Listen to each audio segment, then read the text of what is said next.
Uh-oh. Oh, wait, hold on a second. I gotta fix something in the audio. Darn it. Where is it? Looks like, yeah, I don't know if you guys can hear me. Can you guys hear me out there online?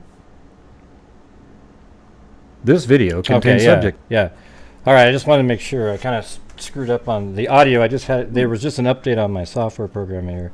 So I came in, there wasn't any of the intro that there normally was because I had to look, there was a driver that I just had to load in there. But anyways, we have on our guest tonight, Dr. Colleen Fitzpatrick, and senior forensic genealogist Misty Gillis. And here they are right here. Say something. Something. Well, hey, at least it makes, you do make sound. I wasn't sure if your sound was even working right there. Well, how have you guys been doing? Fine. That's it? Okay. All right. Well, thanks for coming, and we'll see you next time. God. Yeah, we're fine. How's everybody out there in Freakland? I guess they're doing pretty good. Yeah, I see all the minions, commenting. Yeah. So, Dr. Colleen Fitzpatrick is the founder of Identifinders International, and Misty Gillis is the senior forensic genealogist at that facility, organization, whatever you want to call it. All right. I mean, it's absolutely amazing the work that they do. We've been, we've been funding a lot of cases through them. I think I don't know, what are we up to now? 11 or so? And that's, 10 or 11, yeah. Yeah. We appreciate you guys. This is fabulous what you support us because, this is hard work and we spend a lot of hours and, it's like, they have costs associated and it's really difficult, to get some good cases in. But thank you for that because that's the only way, a big way that we can get cases in. Yeah, and that's the thing that's why, funding, like when you guys send me super chats, it helps support my channel, allow me to keep going and doing what I'm doing, but then I donate a huge portion of the income each month. And I think Identifinders has probably been the largest beneficiary because it's such an amazing thing to be able to give somebody their name back or identify, a suspect. I don't know if we've done any of those yet. We're kind of just more doing Jane and John Doe's. We made an attempt, though, in that Southern Oregon case. I did actually talk to him about that. That was pretty interesting. Towery, that's the one. Oh, yeah. Yeah, you went over there. That was the beginning, right? When all came, kind of, you brought it together. Yeah, I drove, what was it? I think it was just some random case that I found, and then I drove down there, and they were interested, and, they did identify somebody. That's what's so interesting.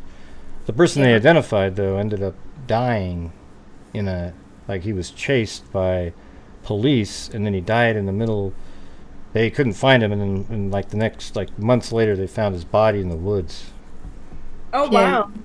Yeah, so it's kind of an interesting story. I mean, the individual, I'm just being generic here, but the individual was somebody that was in prison during the time of the murder, so he can't be the one. But, man, isn't that just weird that somebody that's a bad person like that is, right there at the house, and then apparently, he's being chased by the cops, and he makes a run for it, and then he died just sort of exposure out in the woods somewhere.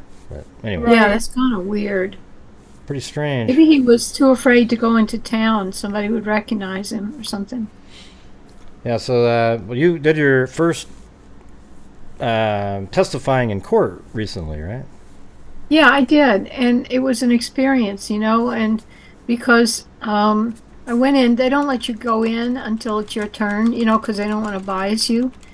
And I didn't read a lot of the briefs and the motions because they didn't, I didn't want to get all caught up in the story, even though I am for 8 years.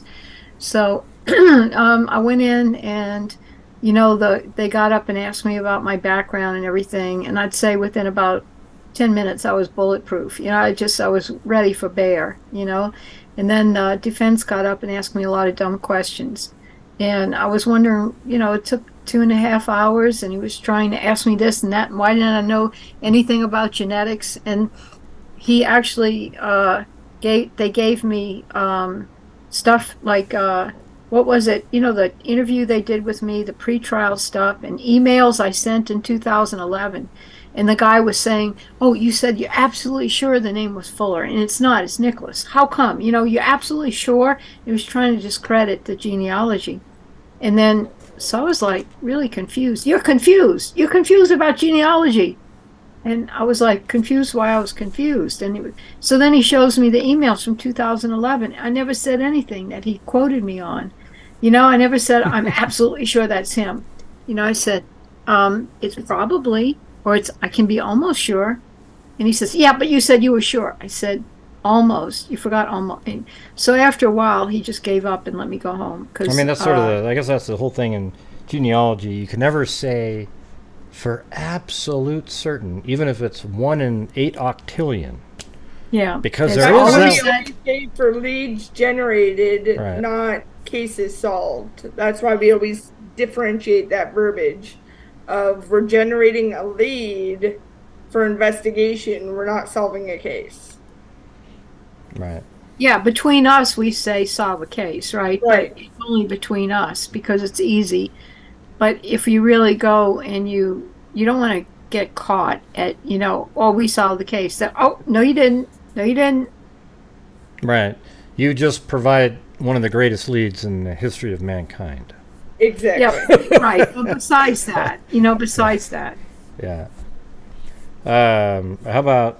Okay, so how about you tell us about the cases that we've added, or what we're still got left that we're working on and things like that. And Plato, okay. Good news, maybe, who knows? Let's see, which one you're working on, Misty? The one that's it's not out yet, is it? I'm not working on one that's out yet. The one that just came out is Mike Brown, Allegan County, and that's with Quinn. Uh-huh. Yeah, and what description that is. Hold on. That was in the one found on the lake, on the side of the lake. Yes, exactly. And so that just went into research mode with Quinn right now, like maybe a couple of days ago. Yeah, can we say what the matches look like?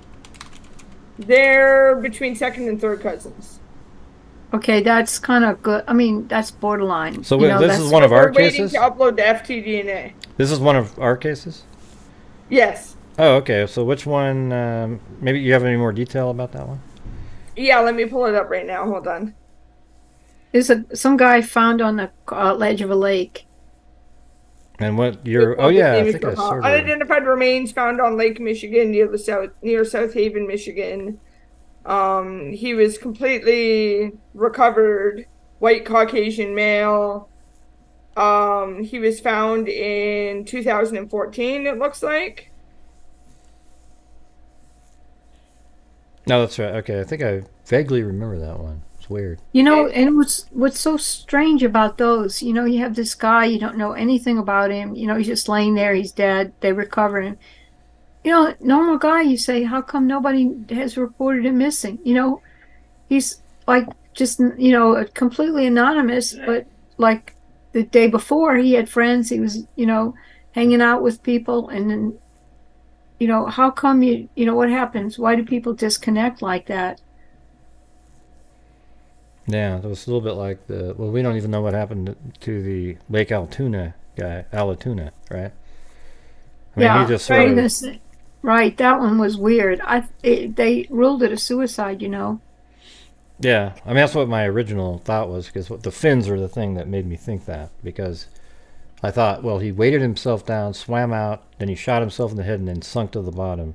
So likely there's a gun on the bottom of the ocean somewhere where he originally went in, but it'd be almost impossible to find that, given the amount of time he was in the water and could have floated anywhere, so... Yeah. And how did he was tied up, though. He had ropes on him or something. So how do you tie yourself up? Did he have a friend come say, "Hey, I'm gonna commit suicide. Come tie me up, and I'll shoot myself in the middle of the lake"? Yeah, except I mean, we've never been told how he was tied up. If it was just like the weights and stuff were around his body, then it makes more sense. They must see that, the sheriff, right? I mean, it must be pretty obvious. Like if his hands were tied behind his back, and then there's no way in hell they would say, "Oh, that's a suicide," right? So it must be that his hands were free. He had the flippers on, went out, shot himself, sunk to the bottom. That has to be that. I mean, and if it's not, then it's one of those stupid those things where you go, "Wow, that's crazy." Right? Yeah, that's a bad decision. Yeah. Yeah, I don't know. Who knows why people do. Why not just kill yourself? Why make a big mystery out of it? Why do something weird, put flippers on and go to a lake and jump in with Well, a lot of rocks? people do that. Look at Lyle Stevick. Like he picked a name out of a book and checked himself into a hotel and committed suicide that way, and that's how he chose to end his life. A lot of people look at Susan Watkins, the other case that we have. She created a fake name for herself and told the police that was her name and that she was from Texas and jumped off a parking garage. But we now know that that was not her name. And look at Joseph Chandler too. Yep. He killed, and then Lori Ruff. They changed their names. I mean, they were living a different life, and they probably had started having problems in the second life, and they couldn't solve it because they couldn't solve them in the first life. The way they solved it in the first life was leave, change identities, and go somewhere else. But you can only do that once. And then when they came to the dead end in the second life, the only way out was to kill themselves. Yeah, and then there was that other one that I did, but it wasn't through you guys, but it was through I think DNA Doe, and it was the Peak 6 in Colorado. The guy that was his skull rolled down the mountain. They found that. Oh yeah. How did that end? I don't. Yeah, they identified the person. It was this weird mystery, maybe it was an international. Just turns out it was some guy who went up there, wanted to kill himself, but he ground off the serial number from his gun and everything. I mean, it was. Oh yeah, who was that guy? I forgot his name now, but. Oh, okay. I mean, it was a while ago, but it's. Flash in the pan. I'll put I'm actually gonna go get all the names of the people and have a list up on the screen or something moving around, Chiron or something going around the bottom there. Yeah. Well, it's kind of strange. People do strange things. Yep. So what's another one? Let me check our files here. Hold on. Kelly Dupuy, those are... Yeah, Kelly Dupuy she works for the Michigan State Police, and she sends us a lot of her cases. And one of them is through Raphael, Washington, through Rouge River. And it looks like a body of a badly decomposed man was found in the Detroit River at the foot of New Street in Wyandotte, Michigan. And he was a Caucasian male. He was found in 1977. And that's another case that we're working on right now. Let me see where that is right now. So it looks like that case actually failed in the lab. Oh. What bone did they send in? Is that the clavicle? The one they sent? Let me see. The talus? Yes, that was the talus and the ulna. Yeah, that one didn't get anything, did it? I mean, no, it didn't get any DNA at Lakehead. It got barely anything. That was a couple picograms. It was 14 picograms of DNA, and we tried to have it sequenced, and it failed. Yeah. Now, that's too bad because, that guy here, he's got, a couple of cells of DNA hanging on, and that's all there is, left of this whole guy's story and everything. And nobody can help him. He's just got a little tiny bit of DNA hanging on there. And well, what's weird is his exact in a cell in there. It probably has his entire sequence sitting in it. But the technology doesn't exist yet to grab just that, right? Yeah, well, we could really clone him if we were, real, 10 years from now. Maybe clone him back and then identify him. You never can tell where this all going, but... Oh, by the way, I was going to say, Zozo told me that George F. Madden III is the name of the guy up on the mountain. I forgot. No, that's Lake That's Altoona. Allatoona. Well, John Allatoona. Doe. Oh, Allatoona, but I'm not sure why she put that in there. That's not what I was asking. But now I knew it sounded familiar. But anyways, if you Wrong. can get the name of the person that was up on Peak 6 in Colorado. But yes, George Madden is the name of the guy that had the fins on. The Yep, third. George F. Madden III. Yeah, there's really almost nothing on him out there. It's just a crazy So Linda thing. did tell me some details that she wanted me to share with you guys. Oh, okay, cool. Let's see. If you'll give me a minute, I'll pull them up from my chat with Linda. So I asked her, I said, is there anything you want said about George Madden on Grace tonight? And she said, well, he had the lowest matches I've seen yet on Family Tree DNA for a Western European. Luckily, he had one match over 100 centimorgans on Jed match. His father was a POW in World War II and died in a plane crash when George was a young boy. And she said, I want him to have some dignity in death. And that's what she sent to me today. And so it's not a lot of information, but it sounds like the matches were not too good, but Linda's a freaking rock star, and even with low matches, she's able to solve cases. So there was one match over 100 centimorgans on Judd match, and on FTDNA, they were all lower than that, and she was able to solve the case from that. Wow. Well, you do the same. You're the same ability there. I've seen it. I appreciate that, but I don't think I'm the same as Linda. Linda's exceptional. Well, Yeah, it's like two rock stars Yeah, trying you to guys are tell the same. each other. Yeah, it's like Magic Johnson and Larry Bird, right? Who knows? Who knows? Let's see. Okay, so what? So I did find out, too, going forward with our cases with Addison, so I spoke to IMF, and they have enrichment in the pipeline right now. They have to get it validated because they're a forensically validated lab. So they have to go through a validation process on all their steps for their certification. And so they're currently validating enrichment.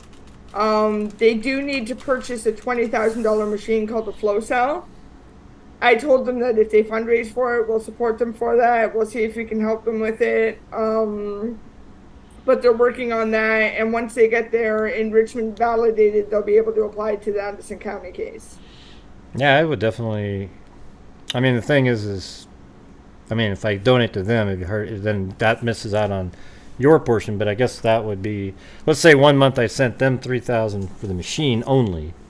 If there was a fundraising, then I guess that would help your future cases, though. You know. Oh yeah. Oh, absolutely, yeah. Yeah. And so I told them that I was like, if you guys fundraise for it, like we'll support you on it. So I don't know what they're planning on doing right now. Mm-hmm. But I've kind of put that bug in their ear. Okay, so Yeah, and I think the Addison does would be some of the first ones they do enrichment. I mean, it's already in the queue. So the minute they got that all sorted out, they got the main accreditation already. They just have to add something to it. And the lady that works there used to be like the lady that went around and accredited everybody. So she knows how to do it. Right. And that's a really old one. That might be 1932, I think, is actually when because apparently the bones were a couple years old, found in 1934. So it might be like 32, and then it'll probably lead to really what happened to them because they were never reported missing or anything like that. Exactly. I'm really excited to work on that case, and I'm really excited to see what they come up with their enrichment protocol. But right now it's just kind of a waiting game until they're able to get their ducks in a row when it comes to that, which is standard operating procedure for any lab. It's nothing like not a slight against them or anything. So we'll just wait and see what they come up with. So is let's see, Addison. Okay, I don't remember what I was going to say. It was something about. I'm just. Well, I was going to say with Addison, you're not going to come up with close matches. You know, you may. I mean, if there's another, let's say there was another kid in the family born 1900 or something, and he wasn't there that day. Well, you know, that 1900, that's like my grandparents' ages, you know, so they would have like, you know, not any close relatives. They would have grandchildren alive today. So the closest you could get would be like a great aunt or something, great aunt. You know, it wouldn't be like a brother, sister, or cousin. It would be some more Although distant. if you got the one from the kid, you might have like the kid wouldn't even be alive really right now. I mean, none of the children that were, there's two kids there. One, an older boy, I think, and then a girl. They thought that was another adult at one point, but it wasn't. So those would be basically great-grandparents at this point to somebody if they were still alive. The enrichment, though, I was asking about that's what I was going to say.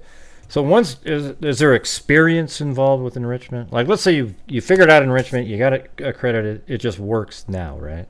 There isn't like experience involved where. From my understanding, it's an actual like protocol that's applied to the DNA. Correct me if I'm wrong, Colleen. That removes the bacteria and is able to enrich the sample. Yeah, it's like, it grabs. My understanding, just as somebody who reads a lot, is they throw this chemical in and it catches on to all the other stuff that isn't the bacteria, and it leaves the real DNA behind. And so the chemicals like soak up all the bacteria, latch on. That's my understanding too. And then carry it away. It's like the needle in the haystack, but you take the haystack away. Now that makes sense. We were talking about this before the show, and I was like, wow, that must be really hard to find the needle without even the haystack. But now there's a needle in the haystack, and you peel away every single item, leaving the needle right there to find. There we go. Perfect. All right. Anything else? Yeah, it's like we got a couple. Go ahead. Sorry. We got three more cases. So one of them is another one from Kelly Dupuy, which is from Van Buren Township, and this is the unicorn wallet that you had asked about. Oh. So it was found in 1993. It says skeletonized remains were discovered by a mushroom picker in a wooded area just off the exit ramp of I-275 and E-Course Road in Van Buren Township. Examination of the remains revealed they were female in their mid-20s with good oral hygiene. A 1986 calendar was found in a wallet adjacent to the remains, as well as a small black t-shirt with the logo of a unicorn on clouds under a rainbow with the words "Dreams begin where rainbows end" printed on it. The wallet also had the rainbow and unicorn logos on it. So that just got shipped for extraction. That's cool. And then we have the 1976 case of the girl that was found. She had overdosed at a party in Michigan, and she said her name was Billy or Bill, and that she had ran away from a youth home in Ohio. And when she awoke, well, she didn't awake the next morning. That was the problem, was when the partygoers awoke the next morning, they discovered that she was deceased. And they have not been able to positively identify her. So that's going for extraction as well. There's so many stories about those, like the youth homes, and those are those are the people. It seems like that's pretty common almost to have a Jane or John Doe from that scenario. Yeah. Yes, exactly. What's the next one, or the last one, or? Let me see. Oh, the last one is the Medina County case from 1970. Like 7 or something? 77, I think. Yeah. I think it's 79, actually. Let me pull it up. 1979. And that's where they couldn't determine if it was a male or a female. And they said conflicting reports of it was found with a bra, it wasn't found with a bra, and they weren't sure if it was a male or a female. It had masculine features to it. So that's the next case, and that they're getting the remains from UNT, and then they're going to ship them out for extraction. And that's a homicide, that one, right? Yes, that's a homicide. Right, so that'll be an interesting one. I mean, because then it might lead to, they'll be able to go back and say, oh, wow, this is this person, this is where they were, and then maybe find some of the last known associates and try to figure out what the hell happened. Exactly. Yeah. So, I guess. Well, that's all kind of exciting. There's a couple that are, the unicorn and then this male-female one. I like both of those. Yeah, well, I mean, they're all cool, like, to be able to give somebody their name back. But yeah, some of them are more sort of like true crimey, if that's a word. Let's see. So how long will those ones take? just sort of the standard amount, like Those will months probably take between 6 to 8 weeks. to get finished with them, or just even get Yeah, to get them uploaded into GEDmatch and FTDNA. Oh, that's pretty quick, really. Yeah, so we need to get them through extraction, which will be about a week and a half, and then sequencing, which will be about 4 to 6 weeks. And we just sent more money in this last month. What are we? I mean, we're pretty good on the funding. I'm just going to keep loading it in there. Yeah. And we'll just see. We appreciate that. Good. Thank you. Thank you, Gray. I think we have most of that covered. You know, I was going over the accountant. I think we have 7, is it 7 active cases? I mean, we've done some and finished them. You know, some like, you know, Bibb County is the what is it, the grand case there, you know, the flagship there.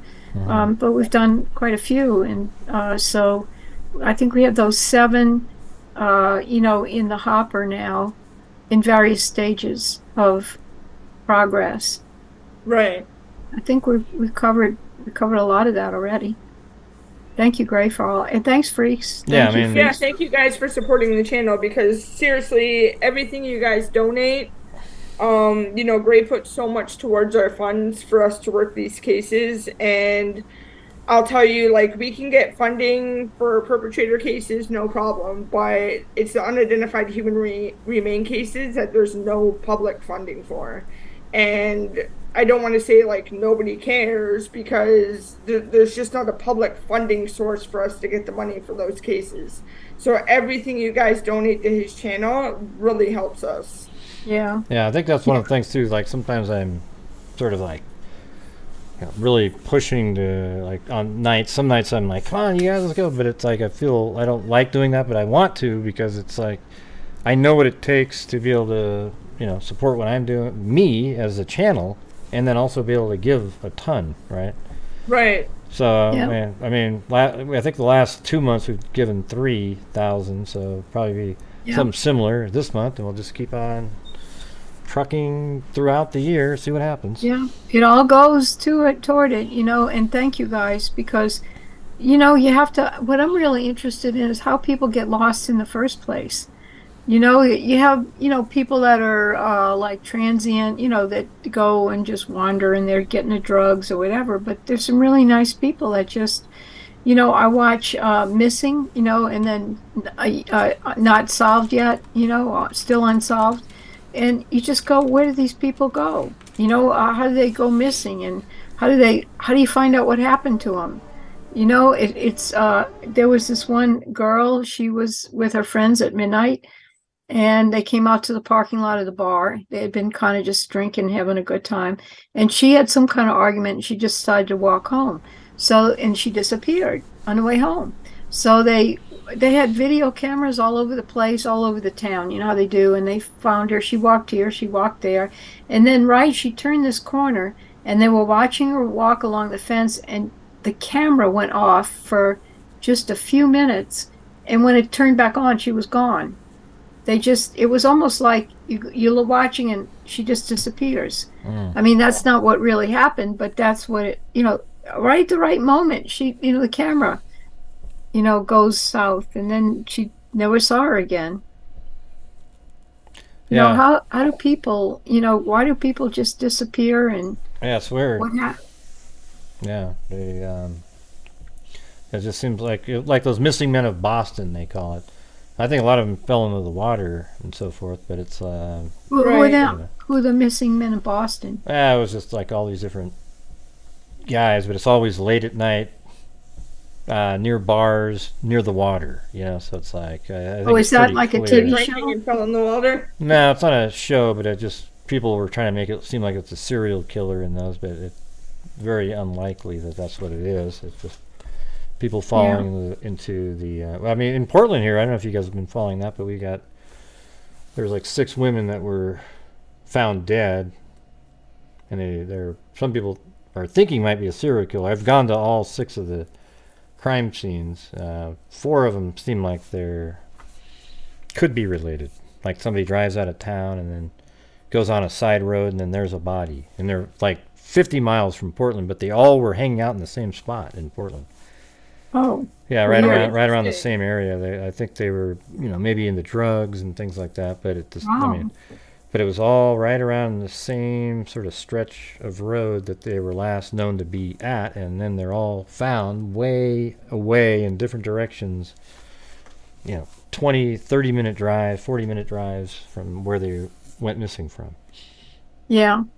So that's pretty I don't know. It's just all, sometimes they solve it and sometimes they don't. Yeah. What was the missing persons cases? That's one of the, one day I'm just hoping like I cover a missing persons case from 1978. Then you guys go, hey, great, you want to cover this, pay for this one, and we pay for it, and it turns out it's the same person. Wouldn't that just be amazing? That would be amazing. Like I just randomly cover a 1973 missing persons case named Susan Smith. Then you say, hey, Gray, they found this body in this other place. You want to, and I boom, and we do it, and it's Susan Smith who went, oh, man. That would be absolutely insane. That would be incredible. Yeah. Could happen. I mean, every time we do one. It can happen. Yep.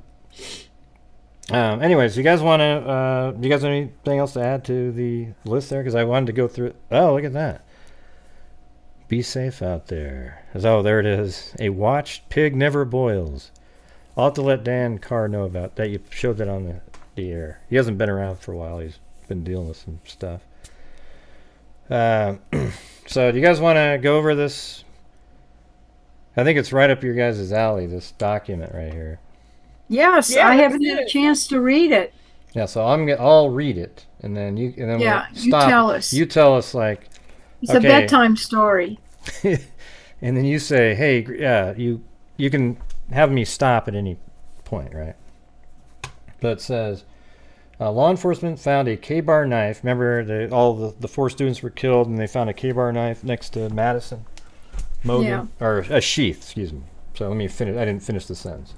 Law enforcement found a K-bar knife sheath on a bed next to the bodies of Madison and Kaylee. The sheath was face down and partially under both Madison's body and the comforter on the bed.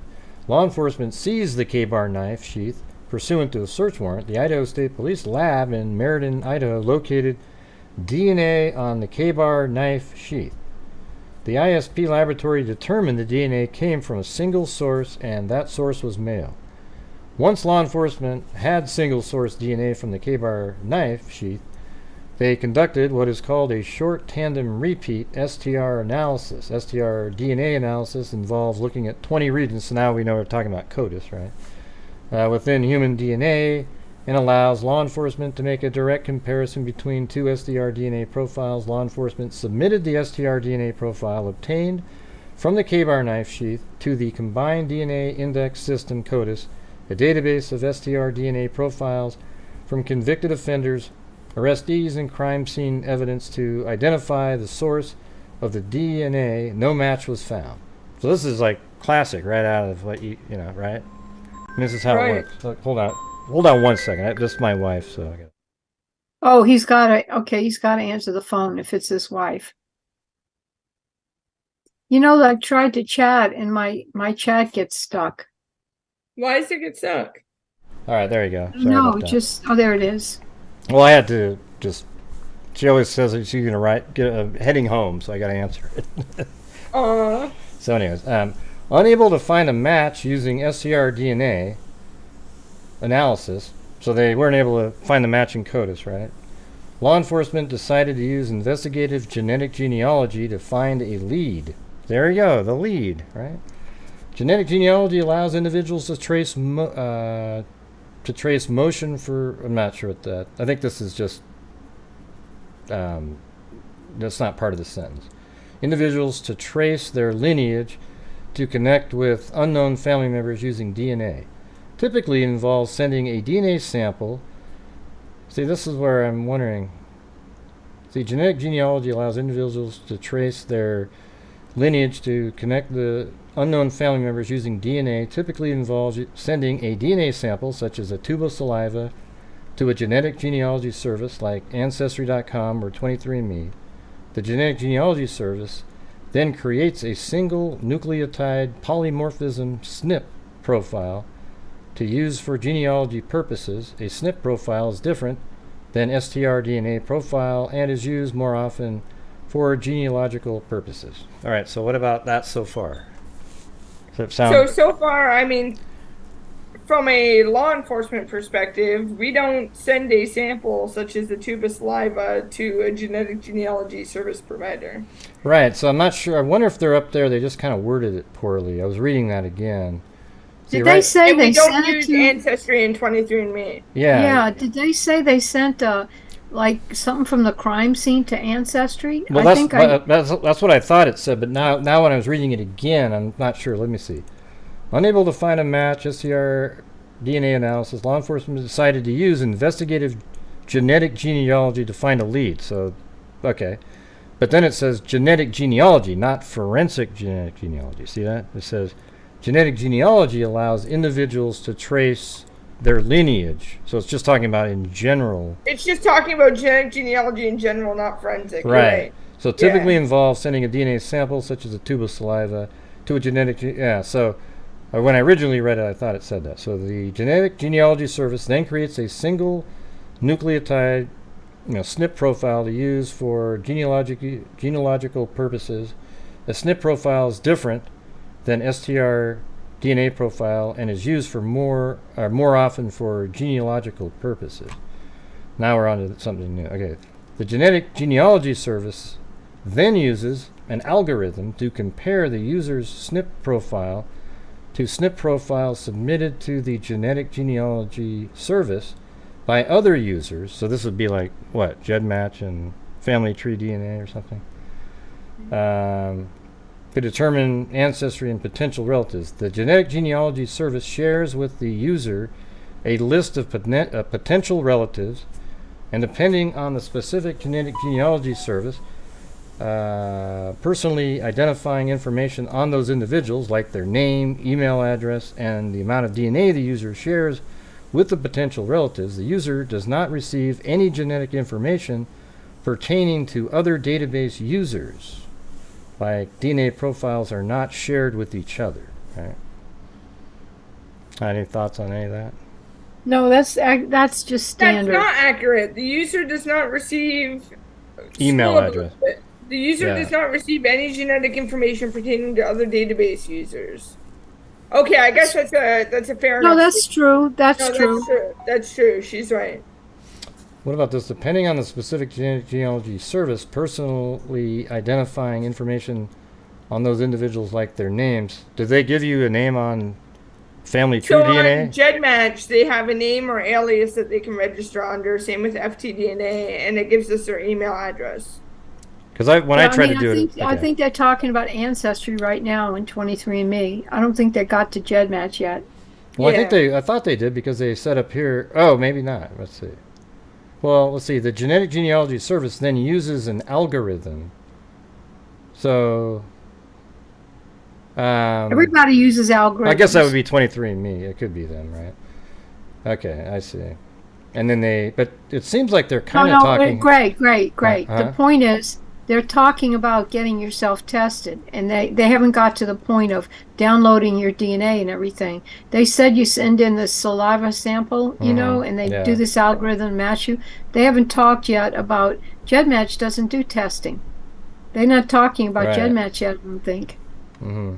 Yeah, and it's weird because they're sort of not clear. But anyway, it says this same process used frequently by members of the public can also be used by law enforcement as part of their investigation, a technique referred to as investigative genetic genealogy, or IGG. Once a publicly available genetic genealogy service shows law enforcement, this is sort of weird, because this is where I got confused. Like, what are you talking? Once a publicly available genetic genealogy service shows law enforcement potential relatives of the suspect, law enforcement applies then traditional investigative and genealogical method to build a family tree in an effort to follow the tree to the suspect or a close relative of the suspect. Family trees can be used to narrow down a potential suspect based on factors such as age, gender, opportunity, known physical characteristics of the suspect, etc. I mean, that's not wrong. Yeah. But it seems like there's this part up here. I guess what it is publicly available. But it makes it sound like it's the GEDmatch same. is publicly available. FTDNA is publicly available. People can upload their samples to those websites. But what's weird is see how they refer to it as genetic genealogy service, and they refer to 23andMe and Ancestry the same way. Yes, right? And that's what's confusing is that it almost commingles those terms together with what they're And see, the thing is I don't see why they don't just put in here GEDmatch and FTD, because it's everybody knows about them that is into this stuff. It's not like it's a big secret, right? But they almost think it is. You can tell by the way they're. Oh, but you know what? I know why. I bet you I know why. I bet you they have databases they're using that they're not telling us about. They don't want to name them. I'm just guessing. I don't know. Okay. You know, that was my thought too. My heritage. Oh, that's right. I've heard about one that. In their back pocket, they're not talking about. All right, here we go. In this case, investigators use IgG to begin the process of developing a lead to the individual who left DNA on the K-bar knife sheath.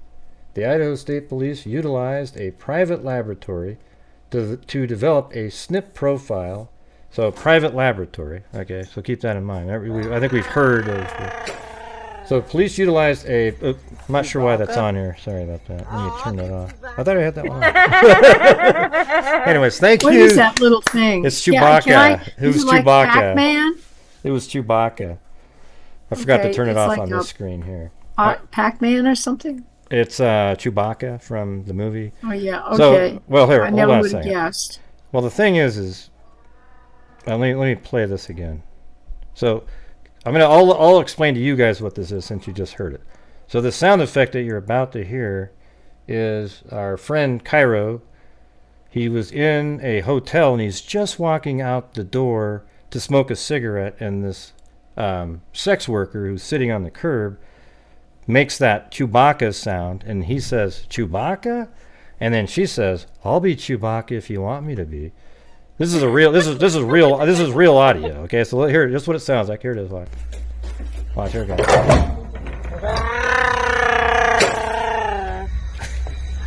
Chewbacca? I'll be Chewbacca if you want me to. Oh my god! See, that's a real thing. Is that for real? That's real. Yeah, that's a pretty good Chewbacca imitation, though, right? I mean, that is a pretty good Chewbacca imitation. She did do good at that, but the rest of it, yeah, I don't know. I'm telling you. Yeah.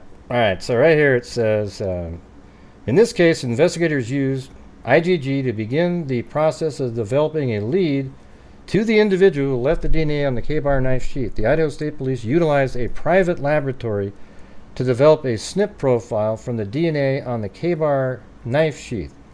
The private laboratory started using genetic genealogy to develop a family tree, but after law enforcement decided the FBI would take over, the private laboratory ceased its efforts and sent the SNP profile to the FBI. So there you go. And we know what the private laboratory is now. Yeah, we know. Yeah, I know who that is, but they got it taken away from them. Yeah. Don't say it. Don't say it. We know. Don't say it. Okay. The FBI uploaded the SNP profile to one or more publicly available genetic genealogy services, again, nebulous, to identify possible family members of the suspect based on shared genetic data.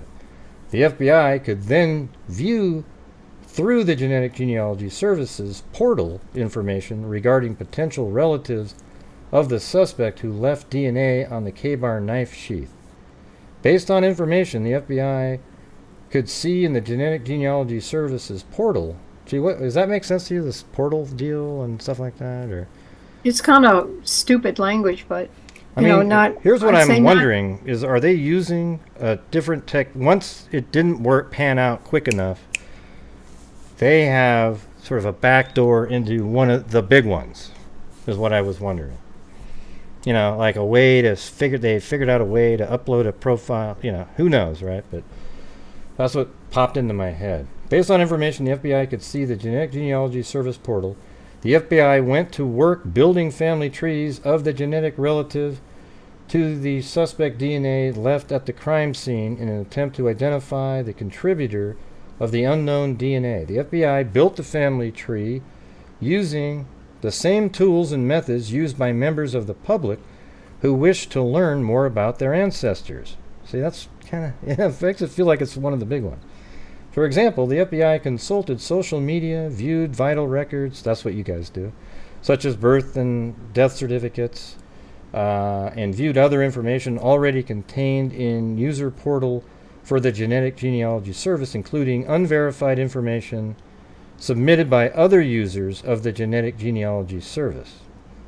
So is that something that happens on Family Tree DNA and GEDmatch, that part, in the user portal, Genetic Genealogy Service, including unverified information submitted by other users? To me, that would be on more like 23andMe and Ancestry. No, I don't know, because it's hard to say. Could be, but GEDmatch, you do have some family trees on there. You do have, you might not, somebody might use a fake name or something, but, but we mostly build it on Ancestry. We get information from FTDNA and GEDmatch, but then, the actual work is done on the Ancestry platform. But what is this unverified stuff they're talking about? That seems... Unverified information submitted by other users could be you reached out to a match and you said, could you share with me your grandparents and your great-grandparents? I see. And technically that's unverified because that person is submitting information on what they believe their parents, their grandparents, their great-grandparents are, but genetically that might not be correct. I see. Okay. Yeah, and a lot of times you use ancestry trees and stuff like that, other stuff out there. And you may have, somebody might build a family tree and it, they're adopted and they didn't know that, right. And then you looking at the genetics of it and you go, wait a minute, I don't have any Smiths on my list. I have Joneses. Oh my God, he must be adopted. There are no Smiths, something like that. So, and let me say this, you almost have to do that because, typically a really, solid genealogist would go step by step and verify everything. But you have so much data and so many family trees and so much stuff flying around that you can't actually verify every single thing you're using. In a whole general sense, it's actually quite good. But you're going to get these little pockets of misinformation you've got to deal with, and that you can see them because it's not consistent with the whole rest of what you're dealing with. There you go, you guys. That's why you got to listen in on here. And I can tell Misty's tired because it's over there. It's almost 10 o'clock. I'm sorry. Yeah, I mean, no, man, she doesn't have any if kids, I could inject you with some coffee, I would. But I'm awake in here. I'm good. Okay, all right. So let me get to the next part. So, for example, the FBI, we already did the portal for Genetic Genealogy Service, including unverified. The FBI also consulted subscription-based databases available to law enforcement for information on individual people. I wonder what that is. Maybe that's just like been verified. Oh, been verified. Yeah, that's like Okay. been verified, exactly. I use that all. Yeah, I use it all the time. Okay. They're being very fancy and kind of sideways about the stuff we do every day. Yeah, the product of the genealogy conducted by the FBI was a family tree that contained the name, birth date, and death date of hundreds of relatives, as well as their familial connections between each other and the suspect, Brian Kohberger. The FBI then sent to local law enforcement a tip to investigate. So they were you guys. The FBI was you guys. They sent a tip to investigate the defendant. The IGG process pointed law enforcement towards defendant, but it did not provide law enforcement with substantive evidence of guilt. The FBI did not, for example, conduct a direct comparison, right, see, they're not there yet, between the SNP profile from the K-bar knife sheath and the defendant SNP profile. That type of direct comparison required the more traditional STR DNA analysis, which was conducted by the Idaho State Police, not the FBI. Prior to the FBI IGG efforts, the ISP laboratory developed the traditional STR DNA profile from the DNA found on the K-bar knife sheath. After identification of defendant, law enforcement recovered trash from the home of the defendant's parents An ISP laboratory did STR DNA analysis of items from the trash for comparison to the unknown crime scene DNA. That comparison indicated the DNA found on the trash belonged to the biological father of the individual who left the DNA on the K-bar knife sheath. Pursuant to a search warrant, law enforcement then collected DNA from defendant via a buccal swab. This is exactly how it goes. A traditional STR DNA comparison was done between the STR profile found on the K-bar knife sheath and defendant's DNA. The comparison showed a statistical match. Specifically, the STR profile is at least 5.37 octillion times more likely to be seen if the defendant is the source than if an unrelated individual randomly selected from the general pop. So that means that is like you'd have to have like 100 septillion planet Earths to have a guy with the same, That's how they need to explain it to people. It's like people, like somebody was trying to explain it on another show the other day, and they were saying, man, so that means you'd have to go to like Mars and maybe there'd be some. No, that's like if you put the planet Earth and multiply the planet Earth times like 500 septillion, and then you just pour I don't even know how to explain it. It gets to a point where that's almost too big to explain to people. But if it was a billion, you could say, yeah, that would be not a billion. Let's say it was 40 billion. You could say that'd be 8 planet Earths, or 5. Yeah. But this is way bigger number than that, octillion. I mean, so that is his DNA on the K-bar knife, right? Well, wouldn't you say? I mean, think about it. Right. No, because there's that one chance. Let's go with that one. No. Defense attorneys are really clever sometimes. Yeah. So you're saying there is a chance, though. Is that? But is it? Look at reasonable doubt's gone at this point. That's not reasonable, right? Let's see. So the genealogy conducted by the FBI resulted in a lead that pointed law enforcement to defendant, but it did not result in the creation of many documents. See, this is where I wanted you guys to really. So it said the genealogy conducted by the FBI resulted in a lead that pointed law enforcement to defendant, but it did not result in the creation of many documents or records. Much of the information relied on by the FBI was only viewed through the user portal in the publicly available genetic genealogy service and other investigative databases. The FBI did not download or create copies of those records. Once defendant was in custody, the FBI removed the SNP profile from the genetic genealogy service pursuant to the United States Department of Justice Interim Policy for Forensic Genetic Genealogy, DNA Analysis, and Searching. This means the FBI no longer has access to view much of the information it used to create the family tree and cannot view it again without resubmitting the SNP profile to the. So that makes sense. So, yeah? Okay. So when we uploaded the DOJ recommendations are that when we upload a profile and there's a STR comparison that follows up from that lead that was generated through SNP testing, that we remove the profile from publicly available databases. So that makes sense. If they got the STR confirmation that they removed it from there. As going towards the thing of we didn't download any records, that makes sense as well too, because we build our word trees on Ancestry and we're hosting it in a sense on the Ancestry cloud. Mm-hmm. So we're not downloading those documents directly to our computer. Okay, but it says like they have no longer any access to them. Yeah, well, they took them down. That I kind of doubt, because they should still have access to the tree that they originally built with those records on them.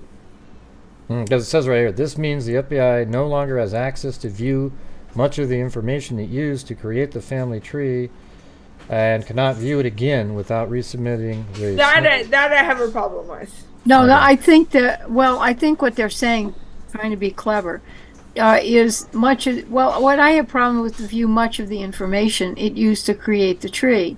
What is much of the information? That's the SNP profile. They took that down, the data on GEDmatch, all that. You can't do the matches anymore.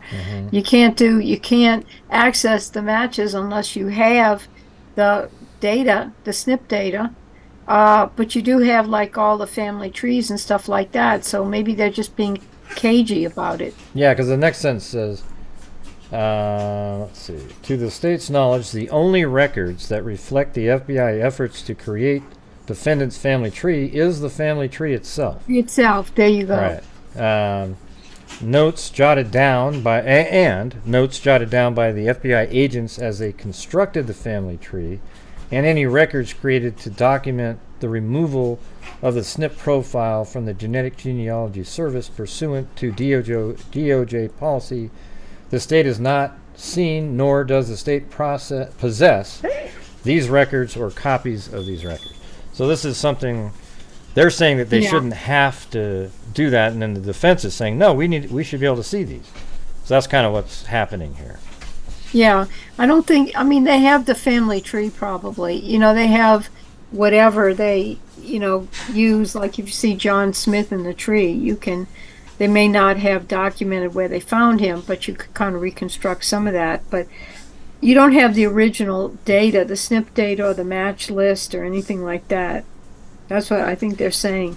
The foundation they use to build that tree, you can hand them the tree and say, oh, there's Brian Kohberger right here, and here's all of his family, and it branches out.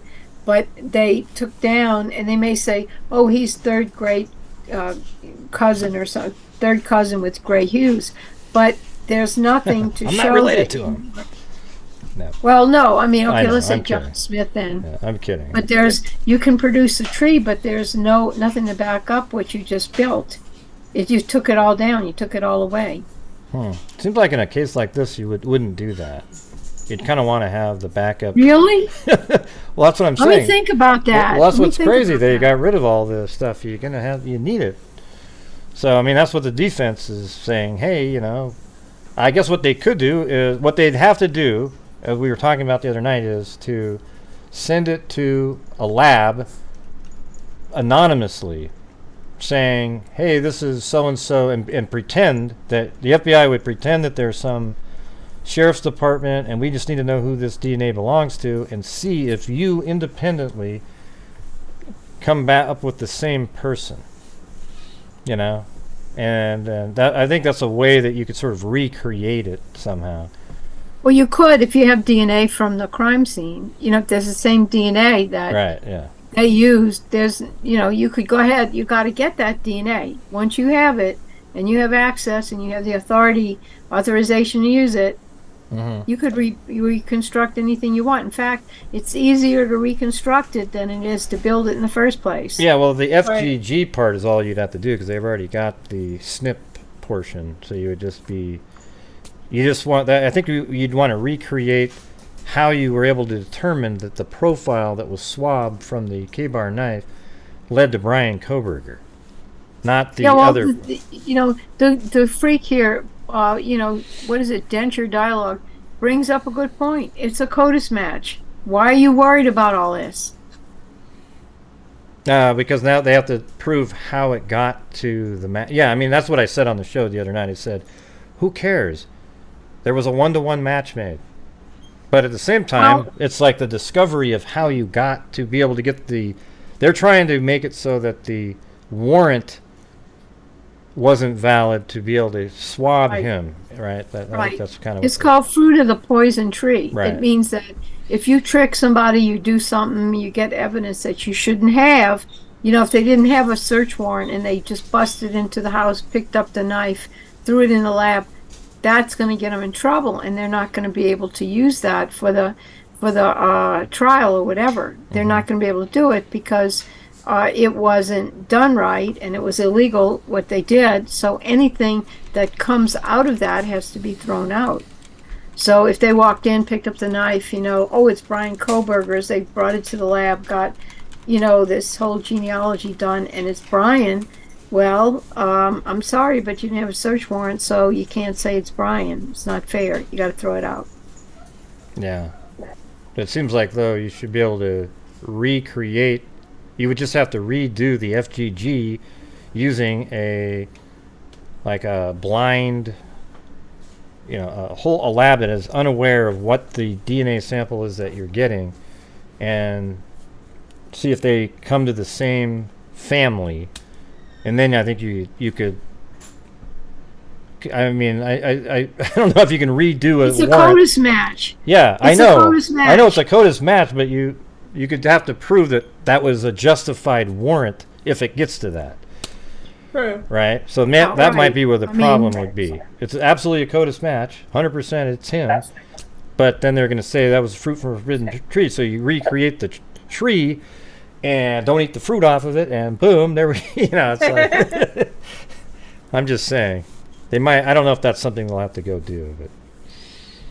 Well, that's, I think, what they're digging at here, because they can show, somebody's, rights are violated. Here, there's different arguments. Like in Sierra, they were saying, yeah, it's 1 in the octillion, but, here's CODIS and here's how we handle CODIS. But, if you pull it from a data, if you use, okay, and here's the guy, and you take his DNA and he matches on CODIS.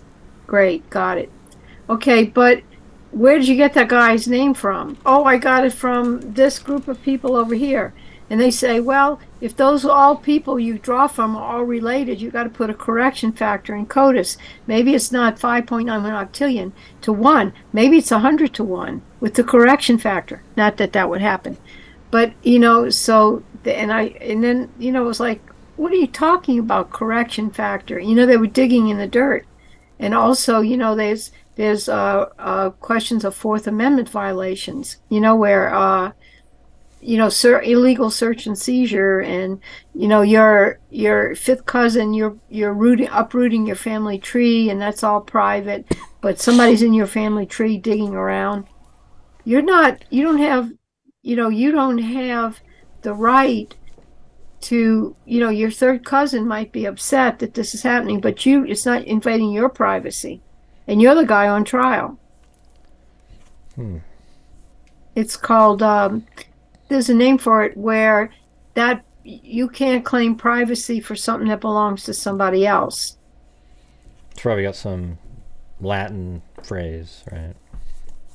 I don't know, it's like secondary privacy or something like that.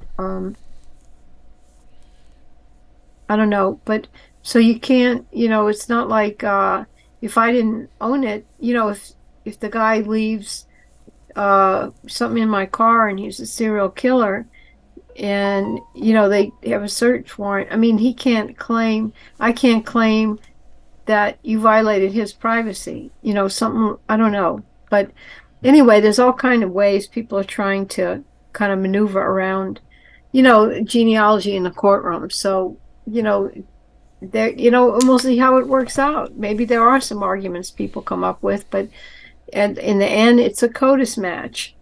It's a CODIS match. Yeah, I mean, that's what I said on the show the other night. I said, yeah, I mean, but they're going to try to argue that getting there was, the warrant itself, like, you didn't, we can't even see how you developed it and you got a warrant for it, Yeah. So that's kind of what they're going to argue, but it's not, I don't think it's going to work, Well, we'll see. I mean, everybody has their stuff in the back room, that they're thinking about, and they're, so we have to give the guy, a fair trial. That's the rule, right? Give him a fair trial, and that means that they're going to, discuss all these issues, which I think is a good thing. They have to be discussed. They have to be brought up and ironed out. So, we have to watch how the process unfolds. Yeah. Well, I have my profile uploaded to GEDmatch. Good. Yeah, You should be able to find a lot of serial killers in that one. Relatives of a lot of them. Let's see. There was actually one guy early in this whole process. They uploaded to the FDDNA, the crime DNA up there, and he was actually in their database. He had actually taken an FTDNA DNA test. Can you believe that? So it was like a 1-to-1 match on there. Yes. Yes. What was the Center Morgan Like- count? Like 3,600? Oh, like 3,500. Yeah. I mean, that's somebody who gets eliminated. Gets nominated for the Darwin Awards. Right. Yeah, that's right up there. Hey, I'm a serial killer. Oh, and my aunt just asked me if I gave me an FTDNA test for Christmas. Sure, I'll take it. Man, maybe that was pre-FGG. Before, when he uploaded it, before anybody knew that was a thing. Yeah, I mean, but if you're a serial killer, you're gotta, You got to be a little bit more conscious about your DNA. yes, Right. your environment, and that's might be the guy who wouldn't he's been interrogated in the police room or something, and they say, hey, how about a drink of water? And they go, oh no, I'm not going to drink from any cup you give me. And his DNA is an FTDNA database, Right. I mean, you got to think about that. Now, not to say that happened, but, we live in a strange world. I bet it did. Yeah. I bet it did. Overall, that what we just read is that's just basically the standard thing that you guys have explained, or Colleen has a million times on the show. Yeah. Like, I can actually verbatimly, I can even add more detail than what they have. They left out the bioinformatics portion where you sort of mimic the spitting into the tube raw data profile that you get off of 23andMe and Ancestry. Yeah. And then Plato says, he gave his DNA test. His aunt said, hey, buddy, here's a DNA test. Let's see it. He takes it, and then he forgets it because he's too busy being a serial killer. Yeah. You guys have any? I mean, how much do you have? Like 10 more minutes, or? Oh, I do, certainly. Yeah, come on, bring it on. Do you have Gray. any questions? You got any questions out there, you guys? Didn't put it in the super chat form? Wasn't there a motion like yesterday? They said something like 3 other people's DNA was found on the knife or something. Yeah, they're going after the death penalty, and they said they found other people's DNA. They didn't, not on the knife. They just found in the home or something. In their home. Like 3 other unknown profiles, but it's different than, who cares? It was a party house, right? Right, but it's a college house. I mean, what do you expect? Right. So how about we get the DNA off of one of the items that was used, part of the murder, the K-bar knife sheath. Okay, so they have DNA on a knife. They have DNA on a coffee cup. DNA on the soap dish in the bathtub. They got, DNA on, a hanger in the closet. Now, which one would you look at first? Yeah. Exactly. Yeah, More people get stabbed in the house. You think they were stabbed with a coat hanger? And that's why, I always say, where you find touch DNA is really important, to a crime scene. Is it found in a spot that points directly to the killer, or is it just another profile that you found, on a jacket? That, who knows what that is, right? You could have been anywhere and got that, but if it's on perhaps the belt buckle and the pants of the person were off or something when they found the victim, then then you're looking at a place where that's likely the killer, right? Right. Did you know that DNA can survive the laundry? They've done tests a parent is playing with a baby, on the weekend, and then the parent goes out of town and something happens to the baby. They take the baby's clothes, they wash it at night, and the next morning there's still the parent's DNA on that clothes in many cases. And so, if something happens the next day to the baby, parent's DNA is on the clothes from the night before. Yeah, Danielle asked, what do you think of there being no evidence of the victim's DNA in Brian Kohberger's car or home? Because there was none, it was really bloody scene, but there was none in his car or his home.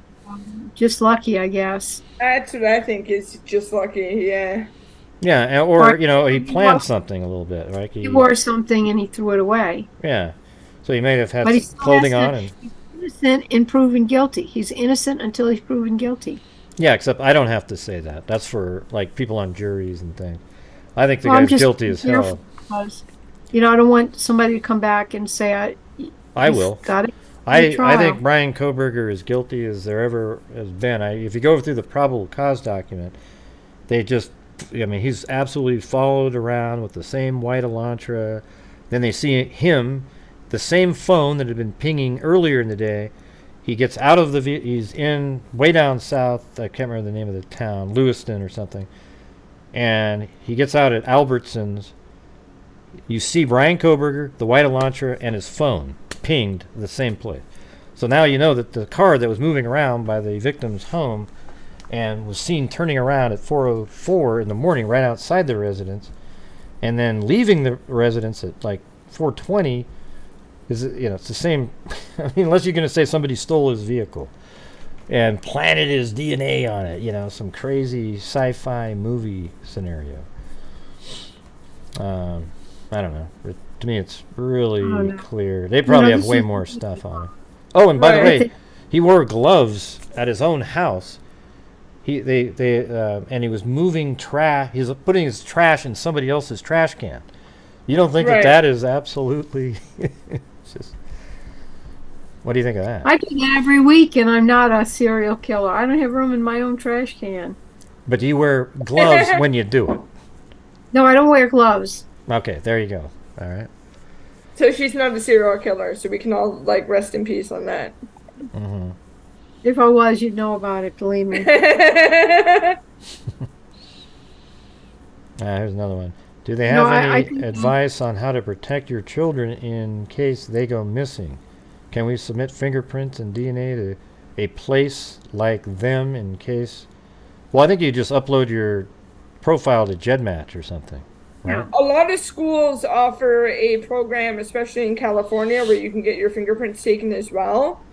You might be able to reach out to the National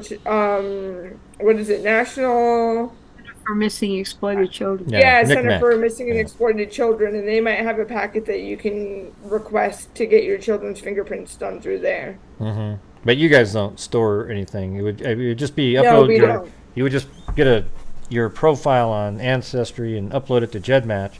That way you're the mother, and it would be a really close match on there. Exactly. So if your child ever went missing and you were, quote unquote, hoping that they would be found, because nobody hopes that their child is found in that kind of situation.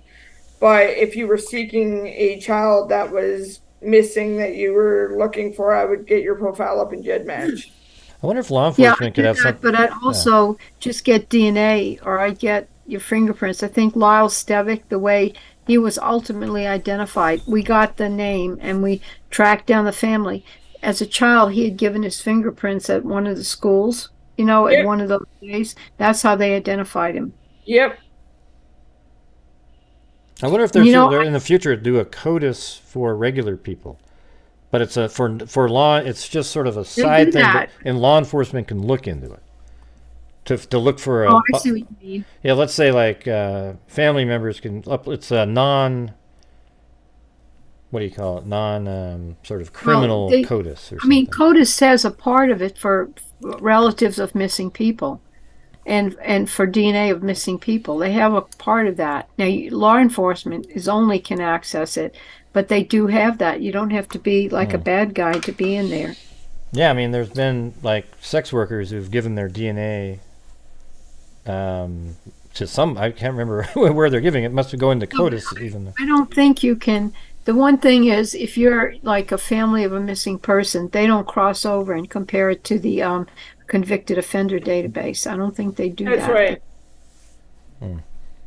I have a weird story for you. When DNA Doe, when I was there, I think it was for Lime Lady, that lady that we identified. She had when she went missing and she was killed and they couldn't find her, she had a young son that was 3 or 5 years old, and he grew up with his grandparents. She was a single mom. She had this kid. She goes off, disappears, gets killed, and then the grandparents raise this boy.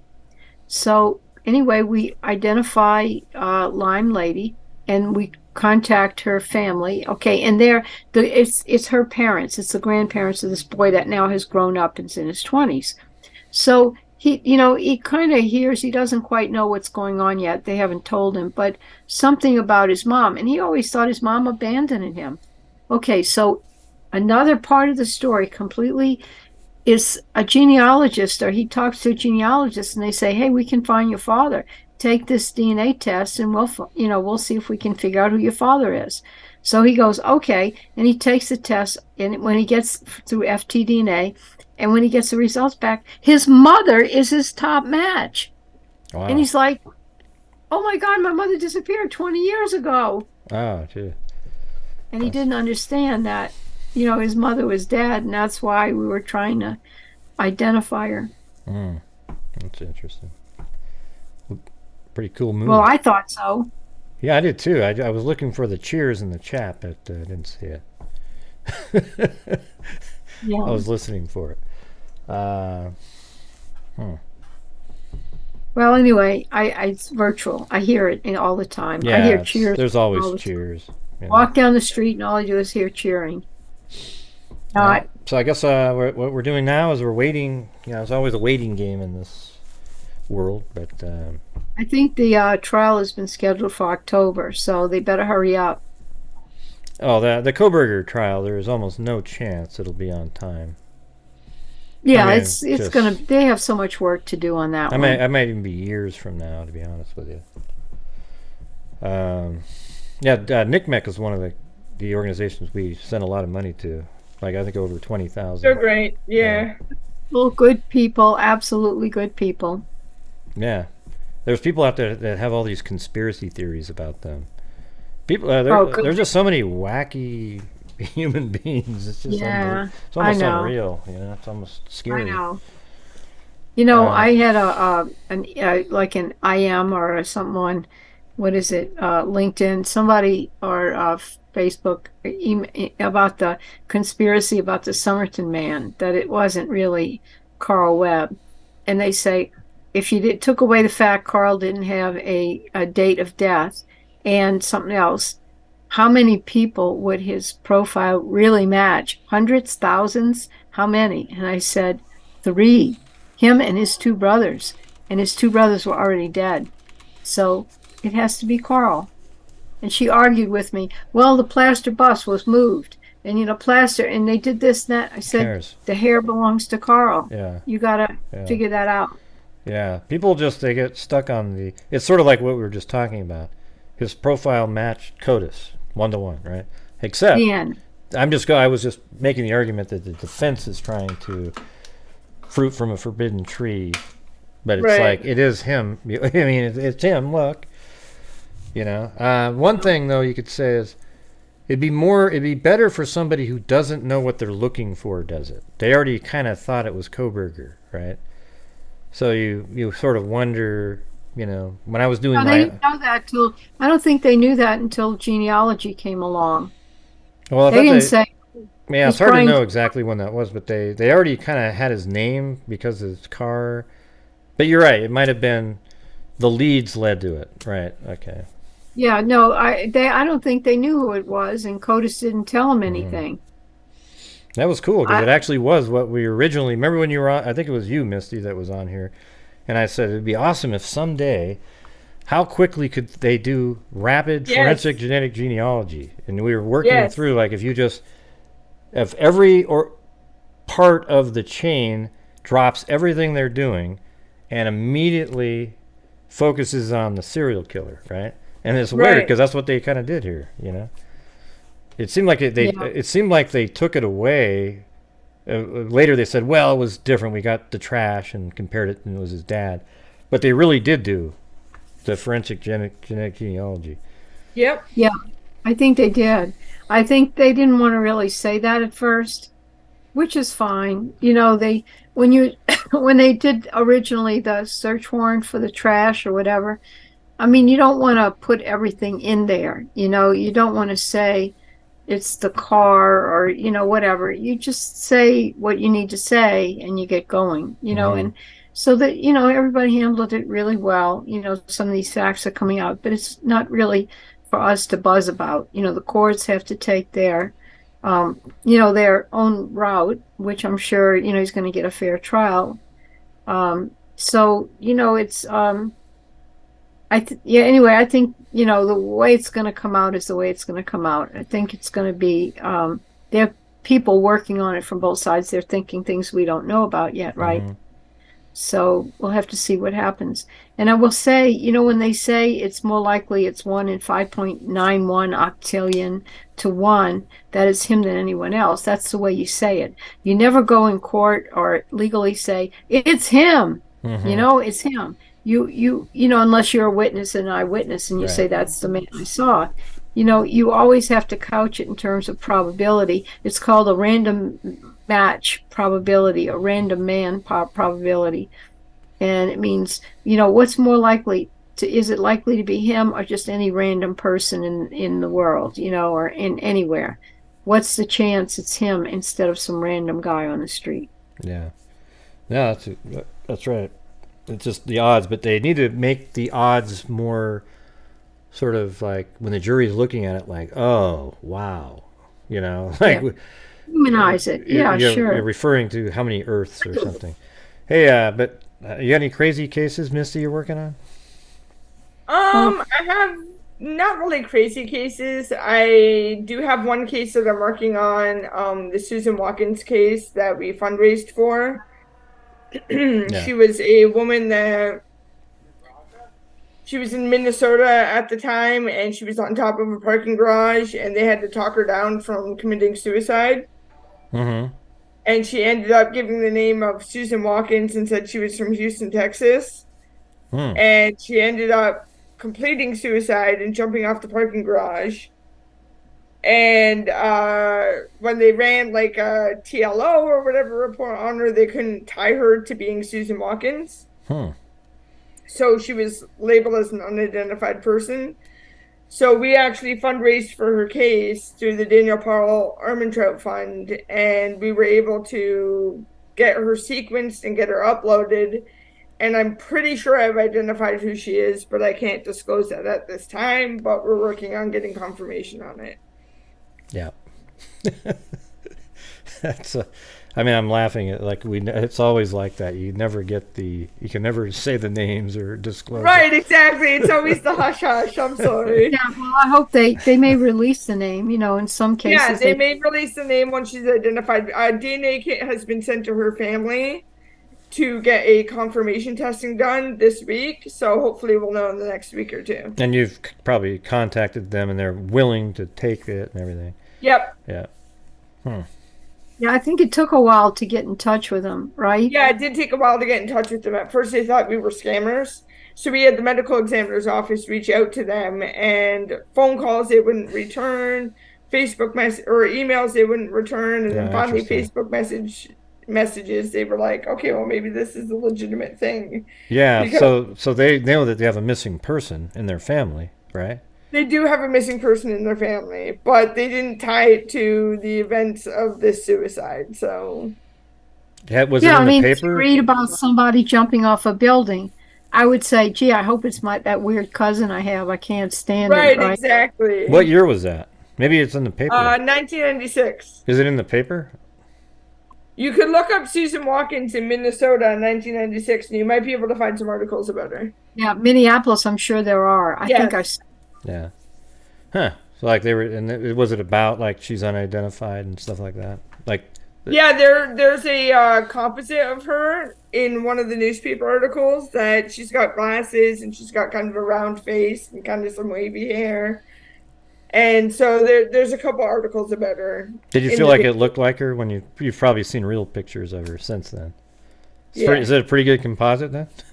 I think it is. Oh wow, okay. Finally, because Daniel Armentrout was one of the worst ones I've ever seen. Oh, they made him look like an alien or something. Yes, he looked. Well, everybody said he looked like Freddie Munster. Right? Yeah, it was like the worst. I mean, what were they doing in that one? He actually looked like a sort of like a movie star or something in the one picture you have of him laying there. Yeah, in the one picture he looks like almost like a what's that guy's name? Yeah, that drove the cars. That's exactly what I was thinking of. I just thought he had a cigarette in his. Like, rolled up sleeves. Who's the really famous guy from back then? You know? Fonzie. No, not Fonzie. He was an actor. I think he had blonde. I think he died. The guy in the car wreck. Yeah. James Dean. I thought he looked like James Dean. That's exactly right. Yes, I thought he And was then they put this guy out there. Wait, you're talking about the morgue photo, right? You're Right. not talking about a photo they had from the family. Well, I've never seen a family picture of him. Have you? I didn't either. I don't think they had any. I'm just Right. curious. So basically, if you look at the morgue photo, he looked like James Dean, right? And then they make this image of him with these ears that are way out here, and then a forehead that just sticks up in the air. And it just didn't look anything like it. I mean, as a matter of fact, if his brother had seen that, he wouldn't know what the hell he was looking at, in my opinion. That's the problem. Yeah. And I really wish I knew who his girlfriend was. I know. That's same here. Yeah. R.Y., you know. Yeah. R.Y. plus love. And they had a photo that just disappeared. Right. Yeah, R.Y. is probably her name, you know. Yeah, well, it's weird. R.Y. plus love. Like R.Y. and then I'm plussing my love to that person. Right. And what about, and then there was a brother missing too. That just sort of dead-ended somewhere. Yeah, we didn't able to find any other information on him, and we had Danny's brother DNA tested, and there's no descendants of either brother on his ancestry results. I think the last time anybody saw him was like 1963 in Florida. Yeah. There was just nothing. Dad. It was kind of interesting. He had a social security number because back, you know, in the 60s, you didn't get one until you started working. So I guess he started working. And nothing on the social security number. I think he just wound up a John Doe somewhere. See, there you go. That could be, that's what I'm saying. Like, what if randomly, I think we were talking about that. Think how crazy that'd be. We do this John Doe that was found in 1964, and we identify him. It turns out it's Danny's brother. I mean, my God. That you know what? I think that's retirement date, right? That's just like. It would be like Baby Holly's story. Yeah. I think it would almost be like, well, explain that one again. I can't remember that one. Well, you know, this is, you can say it, Mrs. Misty's, one of Misty's little jewels in her crown here. So it's the John Does near Harris County in Houston, near Houston, were found. The young couple, you know, they had been murdered. And so we got that case. That was, you know, it was also crowdfunded or donated to. And then our fundraising. And then, so anyway, we figured out that they were Tina and Dean Klaus from Florida. This is all Misty stuff here. And then, but then when we contacted the family, they said, what about their baby? And it was like, what baby? Oh, that story, yeah. Yeah. That was just recently, right? With those two, like a husband and wife and a baby, right? Yeah. Yeah. And a colt. Yeah. Yeah. And what was interesting was everybody thought the baby died too. So they went to go get the birth certificate of the baby, you know, to get a whole complete story and get the name. And the birth certificate was sealed in the state of Florida. So it was like, this is weird. And then that meant that she was adopted. She was adopted out. So they got all the right papers to get the adoption, you know, birth. Then they found she was adopted out, in Arizona. Was that right, Yep. Misty? And before they were murdered. So that meant, Holly's got to be somewhere.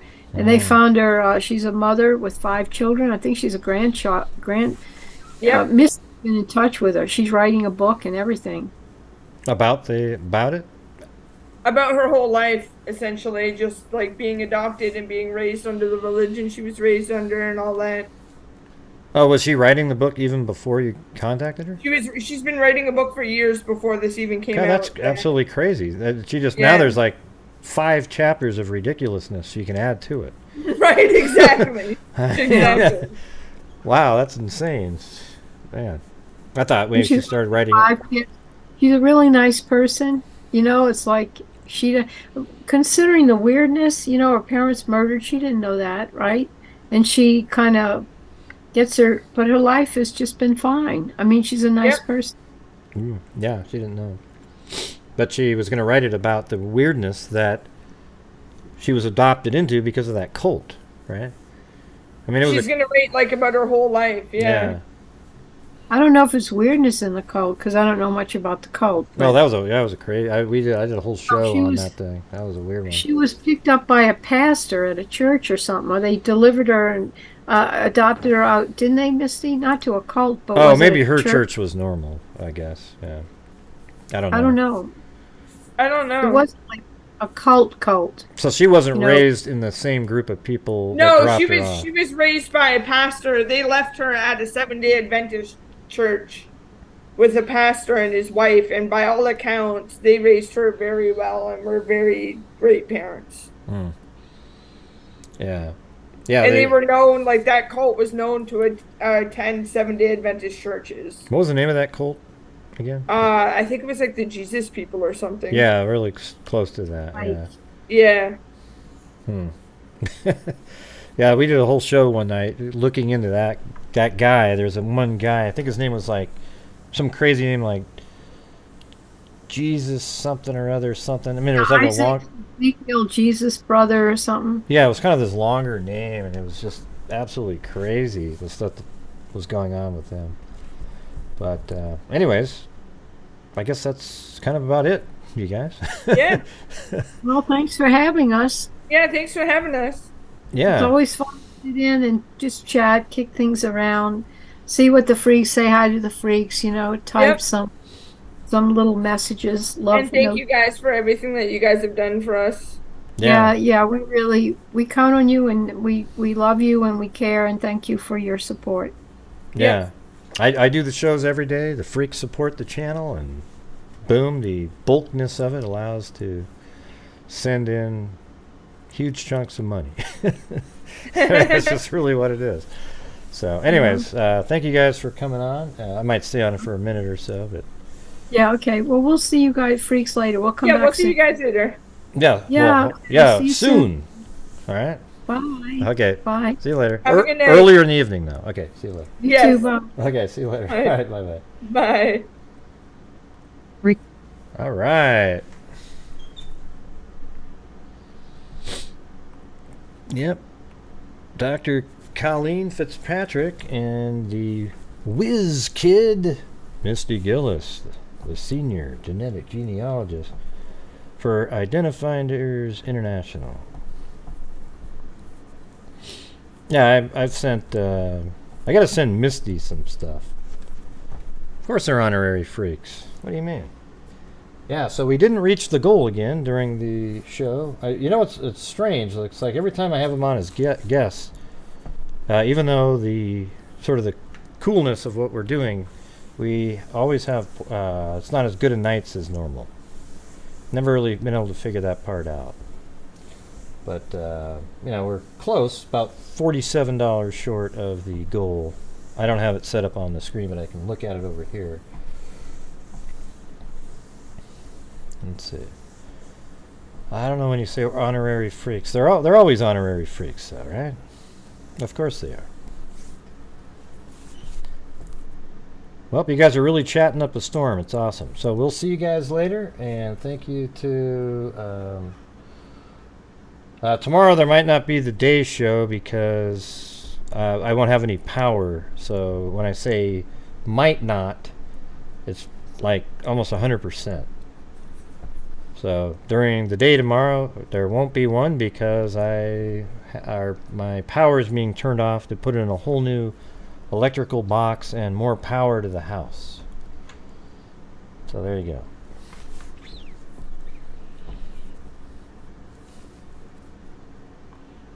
Yeah, maybe let's make it a shorter night, anyways. But I hope you guys enjoyed the interview there.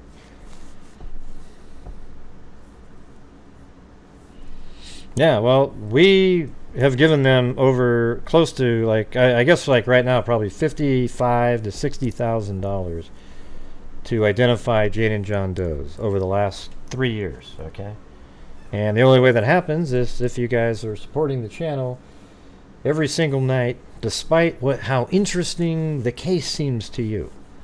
All right, all the cases are important, and all the shows are important, and that's what we do. Yeah, it's always fun talking to them. I could tell Misty was really tired, so I should probably do one next time. I'll Maybe I'll have her on sometime at like 4 our time. So, anyways, thanks to Plato, Juniper's Tarot and Magic, Cappuccino, American Lady, The Velvet Army, thank you, Eugenie, Cindy Leon, John Dunn with a cat eye, thank God for that one, Allie Cake, Cindy Lou Who for You, American Lady, Paulette Leonard, Danielle, Juniper Tarot and Magic, Norm Scanlon, Living It, as in living the dream. Haven't seen you in a long time. Persephone's Pomegranate. Oh, right there at the end there. Thank you. And so that should give a lot of people answers for what was on the prosecution side of the DNA information that was in the documents. It all made sense in there. And you're talking to like Dr. Colleen Fitzpatrick is basically the, what do you call it? She started FGG. Okay, she knows what she's talking about. Yeah. Yeah, it's always interesting. I don't like to keep them on and on and on. But, you know, like if I have Colleen will come on sometime again, we can just, you know, come up with a whole bunch of questions regarding DNA and she can answer them. We had a whole, there's a video that I made a while back about chimeras. I took out what we were talking about. that one's crazy. Absolutely nuts. But anyways. All right, you guys, thank you very much. The number at the top of the screen right there is not this stream. That was earlier in the day combined with this one, you know, so this isn't the goal at the top. This is the earlier show, and this one I never got to reset it.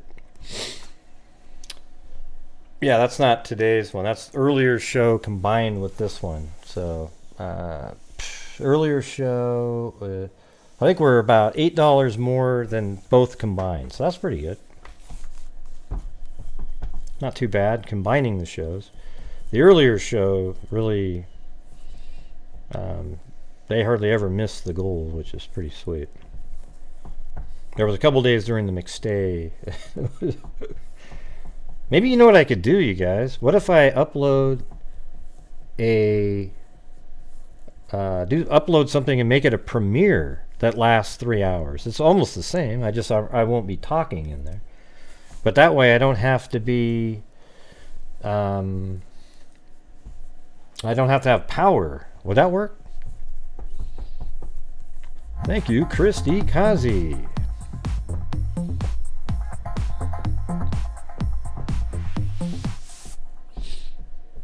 Well, thanks, Norm. Amazing show. Yeah. Yeah, it's so cool too, because another what did she say? 6 to 8 weeks, we're gonna have more solves. And we're just gonna keep on going, you guys. I mean, wouldn't it be cool to someday say we've paid for the solving of 50 cases, something like that? I mean, wouldn't that just be unbelievable? I mean, it would almost be like we did it, right? Daniel Armentrout by itself was amazing. But we just keep on plugging away and giving names back to people actually making a difference, right? That's one thing I can definitely say that what sets us apart from other channels is that we make a difference. Not just doing shows with bullet points and going, ooh, ooh, ooh, look at, and entertaining all the conspiracy theories. We actually have tangible results that make a difference. So if you're out there and you hate my guts and you can't stand the way the channel works, we still get a lot done regardless of your hate. All right, how do you like that? What was it the other night?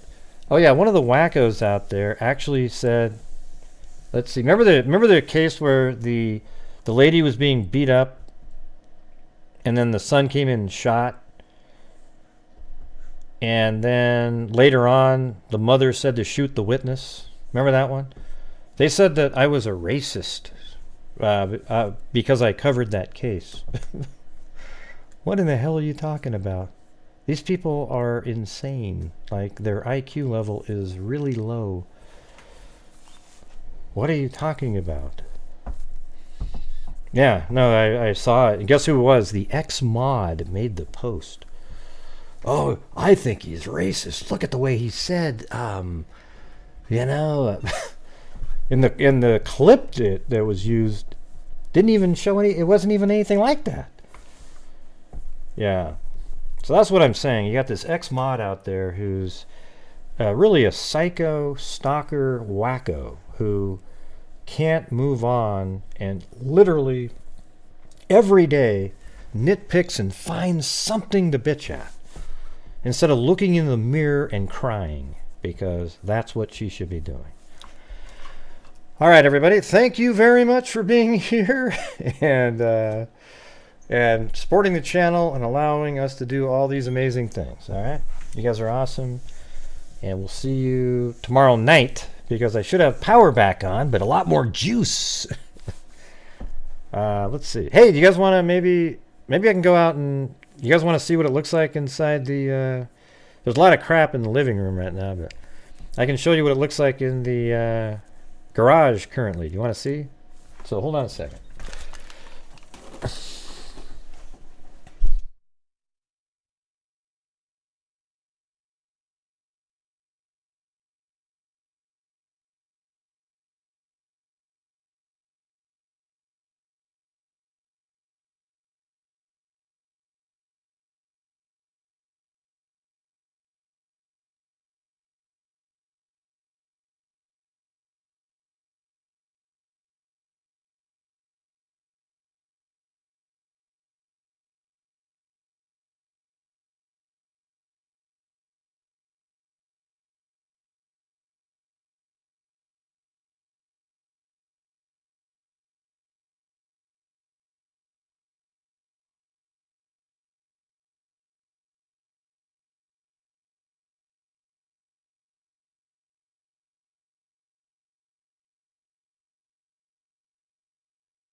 One last ocean wave.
Yeah.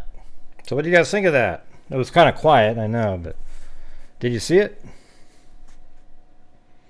It was up on the top there. Were you able to see now there's framing going on for the bathroom. Yeah, they've got the shower in there because you can't get it in after the fact. Hey, thanks Billy Juliana, Ocean Wave, an American Lady, and John Dunn. Yeah, because right now we're $17 and 28 cents short of the afternoon evening show. You know, it's funny. See the number up there? A lot of times we would just do shows with no goals and one show in the evening and get that number. Those are nights where I give out 2 notebooks or something like that.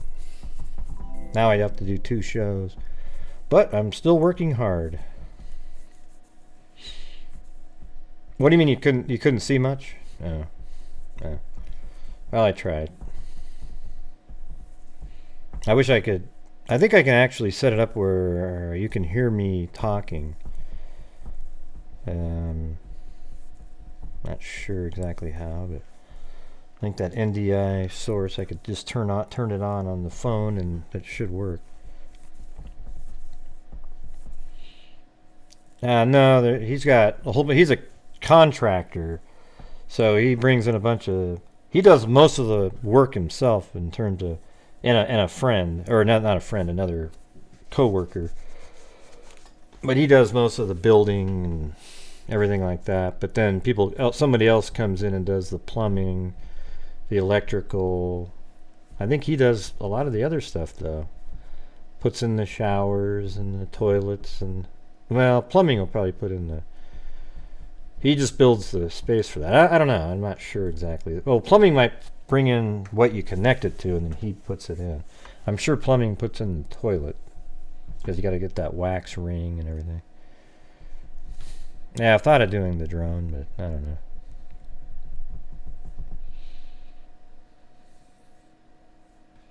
Oh, I didn't see it cut out and freeze.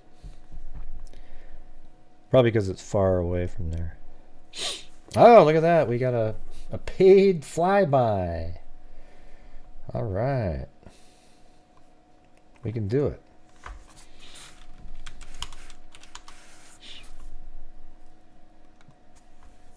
Go to one of the old ones. Let's see. I'm looking for one.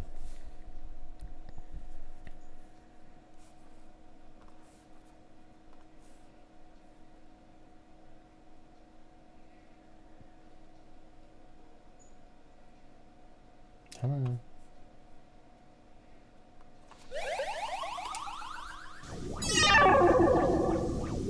Oh, thanks, Paulette Leonard, and also John Dunn earlier too.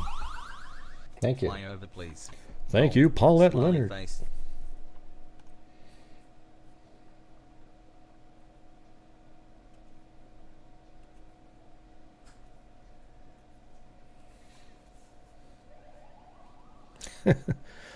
Let's round up those numbers. There you go. There you go. Okay, we got to get out of here before. All right, let me go to the middle monitor. Get rid of my face. And well, I may get a different one. Maybe this one.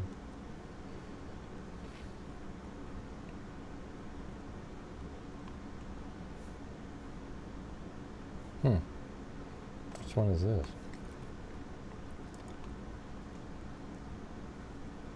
I'm just trying to find a good place.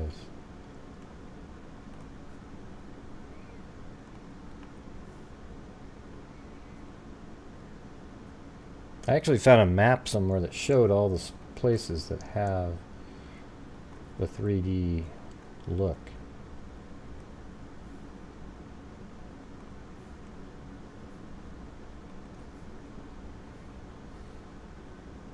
Now that was Ryan Laundrie's area there. All right, guys, here we go. Let's do a flyby. Although I haven't done the end. Don't I do the flyby after the wrap? So we'll do that first. Yeah, I've been doing this true crime thing for quite a while now. And during this whole time, I have not seen one person that is Not even one, Gray? crime dissector, plug rejector. I'm a certified human lie detector. Gonna get ya on a stretcher if you try and play me like an old projector. Crime sector is my nectar. Professor Gray is gonna give another lecture. Crime collector, freak connector, and I'm always gonna be a pup protector. Fool deflector, interceptor, and I'm meaner than a spectre with a vector on his pector. With all respect, y'all, just remember I've a temple fucking check ya. I have no agenda, I'm no pretender, and I'll serve it to you straight without the blender. And in the end, I'm gonna send ya on a mission to reveal the true offender. Yeah, so I'll just get right back to work. All right, everybody? Back in.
thanks everybody for being here tonight.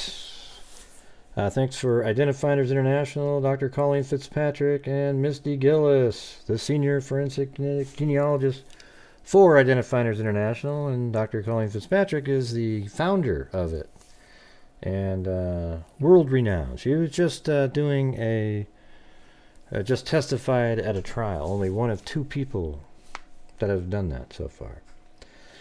So very cool, very cool. All right, everybody, thank you very much for reaching the goal and supporting the channel. It allows us to do amazing things, and it also helps support me in doing what I want to do in my channel and me and, you know, my life, and, you know, taking all the time that I do doing the shows. So I appreciate you guys very much, and we'll see you guys tomorrow. Hopefully I'll be able to upload something tonight for the day crew, and you know, it'll still be, it's really the same. I mean, there's no goal on the screen or anything like that, but you know, you can still, if you want, send super chats in, chat, communicate just like normal. It's almost like it's a live stream, other than I can't say anything, and Streamlabs doesn't interact with it.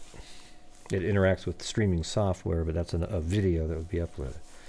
Hopefully I can do that. So anyways, we'll see you guys tomorrow, and thank you very much. Addison County's still live. Plato, it's still going. Thank you guys very much, and until next time, be safe out there. Good night, everybody. Hey. That was pretty good. That was pretty good, Mary Lou. Thanks, Gray. All right. See you later. No crying this time. What do you mean, no crying? Never mind, Mary Lou. Okay. All right. See you guys later.